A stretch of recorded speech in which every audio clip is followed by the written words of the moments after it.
you just saw me do there was open up the ground so I can put some potatoes there. I'm not a big fan of throwing my seeds or my potatoes or whatever it may be that I'm planting right on top of deep mulch.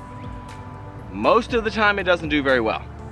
So I like to move the deep mulch out of the way, get down to where the ground actually is, nice and fertile, nice and dark, nice and black, full of life because it's been covered, and the cover has been breaking down and feeding the microorganisms, the worms, all the good stuff down there that it's going to feed our plants. If you saw my potato harvest last year, if you haven't, I'm gonna drop that video in right here and down in the description. But I used leaf compost, leaf mold, leaf mulch. Goes by many different names depending on who you ask.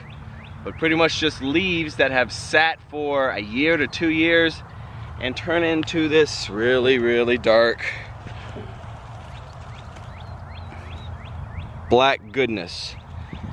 And I was absolutely surprised on the amount of potatoes we got out of that harvest using this stuff. So that's what I'm gonna use again. I could do more experiments with the Ruth Stout because I do have one bed right here that's hay and another bed right beside it that's leaves. So I could do a hay to leaves experiment. I know this works so well. I'm just gonna keep going with this. Oh, and I did buy this. The Creekside Supply right down the street from me in Germanton, North Carolina sells it for, I believe, $12 a scoop. Don't quote me on that. I think that's what it is. Okay, here's our seed potatoes. And 2 days ago, I sat on the porch watching some YouTube videos, and I cut these seed potatoes where there's at least 2 eyes on each half. If they're really small, there's a good example. If they were smaller, I kept them whole. If you cut them like this, make sure you let them scab over for at least 24 to 48 hours before you plant them. They could rot a lot easier if you cut them and then plant them right away because of the moisture in the ground. If it rains, it could rot the potato a lot easier. So if you let it scab over just a little bit, it resists that rot and you'll get a better harvest. Less of them will die, less of them will rot away. So we've got a big bag of red potatoes right here. We're gonna go right down the row. So right down this first row. Soil looks pretty good in here. Actually, looks really good.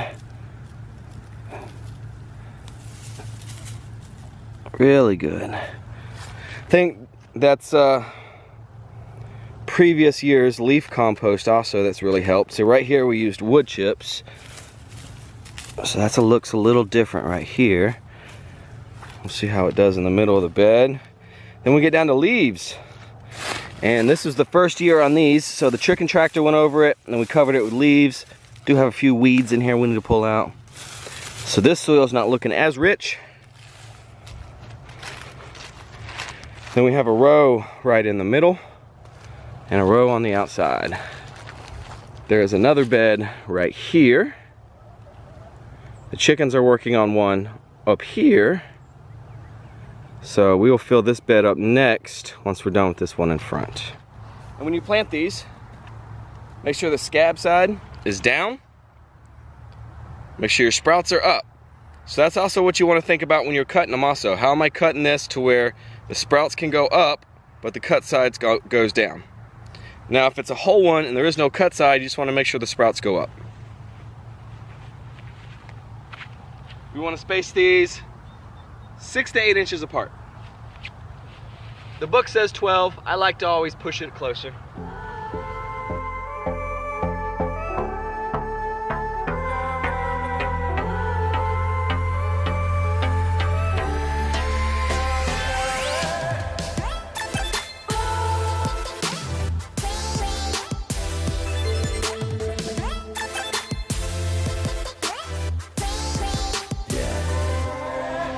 So now we need to cover it with the leaf compost about 4 inches.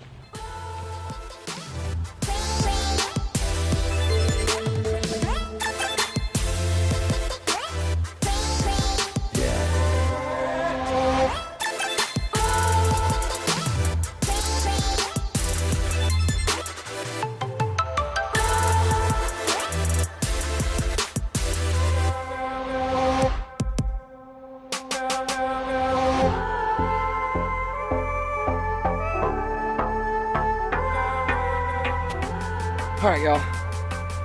I'm gonna come back when I'm done, 'cause that's all I'm doing. And I have about 25 more pounds to plant. Those were the red. I have 2 different types of white. And then for the first time, I'm gonna try a purple. So I will bring you back at the end and show you everything done. We are done planting about 40 pounds of potatoes. We got 3 in that bed there.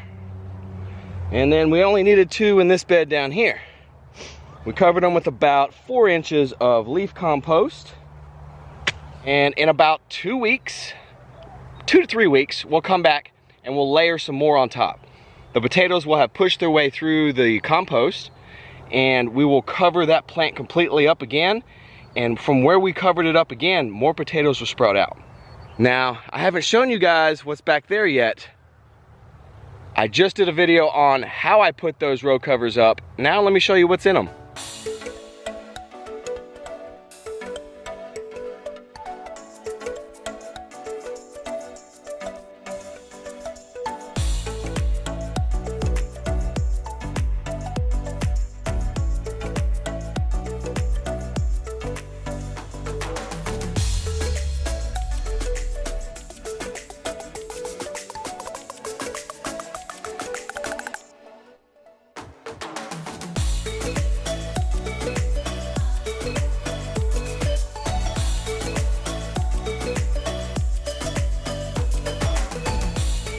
All right, guys, we've got these 2 row covers planted. This one's completely covered. I planted this one the other day, and you just saw me finish this one up. Show you what's in it.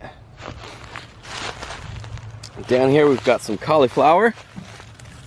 Boom. Down here we have some collards.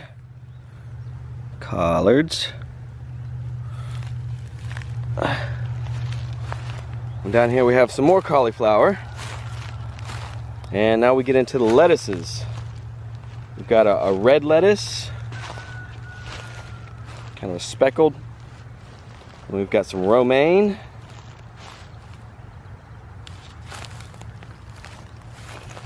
And we go down here. And we got a head lettuce. It's Great Lakes. It's like a iceberg. Kind of puts a big head on it, so we'll see if we can get some. That's one thing I've had trouble growing, is head lettuce that makes a really big round head, so we'll see if we can get any. Let's see, down here looks like some more brassicas. Oh. It is cabbage. We got some cabbage down here. And then in this one right beside it, it is full of broccolis and cabbages already, all the way down.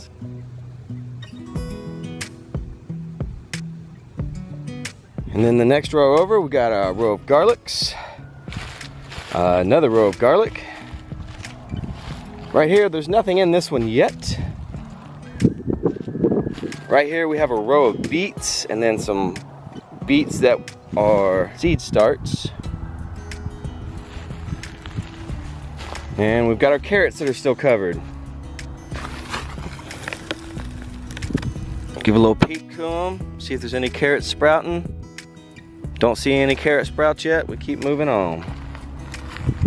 Oh, I didn't show you on the other side of these. There's onions really starting to spring up.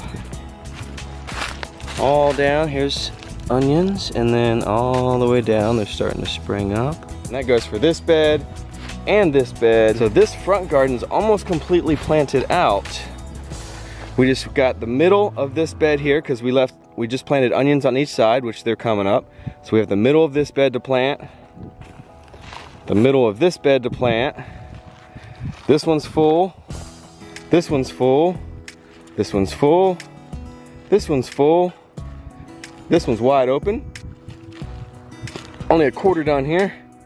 And these 2 up here are full. Or that's just one. Yeah, that's just one right there. We do have a spot in the middle. After we pull the cardboard, we can plant in as well. And pretty much what we'll be planting in the beds that aren't planted yet, like that one there, the other half, that one is some more root crops.